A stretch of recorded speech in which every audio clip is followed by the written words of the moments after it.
isipin mo, ang isang duyan. So, di ba ang duyan gumigewang sa isang side, gumigewang sa isang side. So, ganun din ang swinger. So, basically, sila yung mga tao na, or mga couples na hindi nagsistay monogamous sa isa't isa.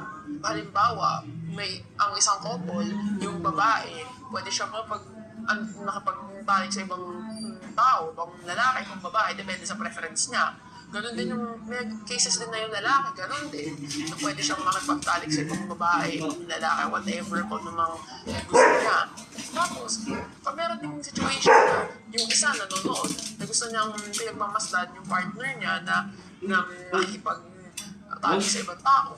May ganon din sa swinging. So parang, siya basically, parang basta it's ethical non-monogamous ang English term for that. Paano po ba kayo na-introduce dyan sa swinger community po? It started when I was 18. Yung time na yun kasi kakabreak ko lang dun sa ex ko. And napunta ako ng dating apps, ng Reddit, at naghanap ako dun yung PHR for R. Yung unang panahon kasi wala na yun ngayon eh. Ano na siya, basically, na-delete. Ano po yun? Yung PHR for R po? Ang PHR for R ay isang subreddit siya na yung community ng mga Filipino na naghahanap ng madalas. Kasi ang R for R is Redditor for Redditor.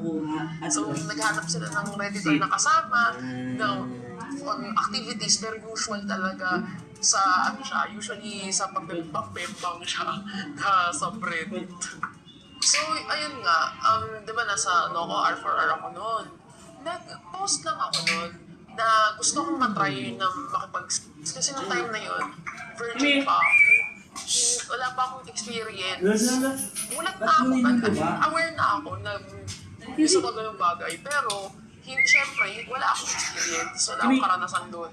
So, nung time na yun, parang nagre-rebel din ako eh. Kaya I started exploring around. And it took a few days actually. Kasi, di ba, usually common na pag babae ka online, maraming humahabol sa'yo kagad. Kasi rare na magkaroon ng babae sa internet. It took me mga 5 days kasi sasala-sala pa ako ng tao. Pero tapos nun, nakilala ko isang expat na he was 45. And we vibed. Kasi as in 10 minutes pa lang kaming nagchat-chat. Na siya. Pumunta na ako ng lugar niya. Tapos nakita kami nun, nakwento niya sa akin na bully siya. Na involved siya doon sa swinging culture. Na siya yung inaano niya sa akin. Parang, kasi bukod sa siyempre, nag-date kami, pero napag-usapan din ang mga buhay ng isa't isa. Nasa pag-usapan namin yung anong ginagawa niya, kung bakit siya nandun sa subreddit na yun. Tapos, ang niya daw doon is kasi naghahanap din siya ng kabembang. At ang madalas daw niya kasing nakakabembang ay mga married women. Kaya na-mention nga daw sa akin na siya ay isang dude. Na basically siya yung inaano siya ng mga husbands na makipag dun sa wife nila.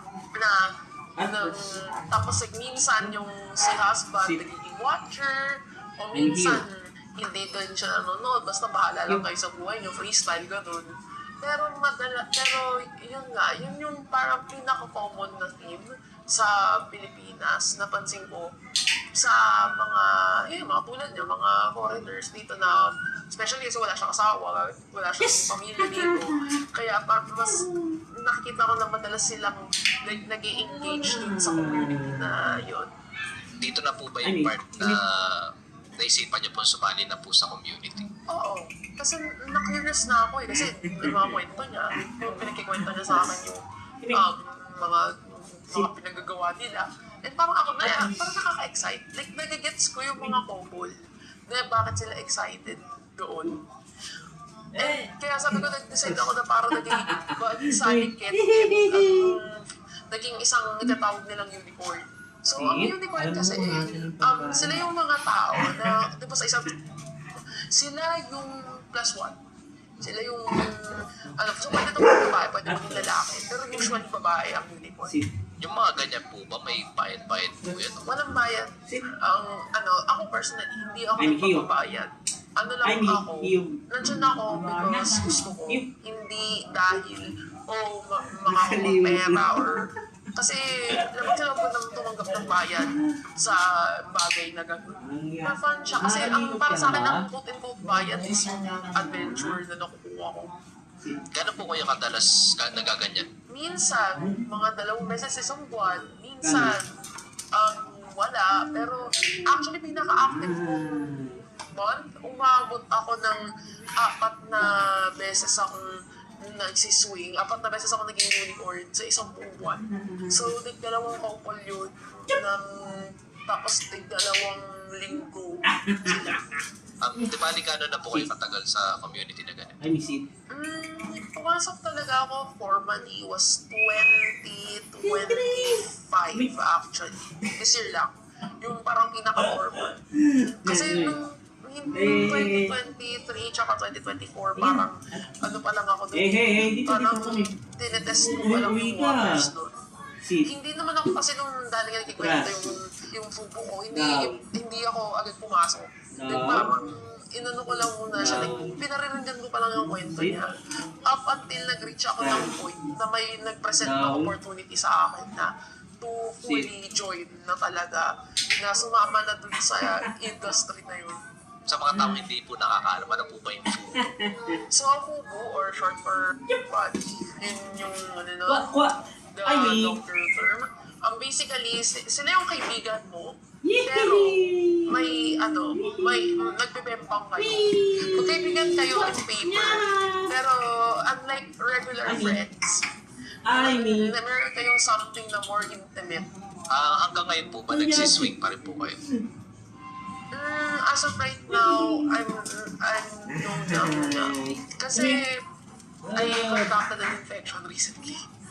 Kaya parang doon na rin ako nadala. Recently ko lang nalaman. Kaya hanggang ngayon nagre-receive ako ng treatment. And aabot to ng 3 buwan. Ano pa lang kasi siya. Mga 2 weeks pa lang siya. So,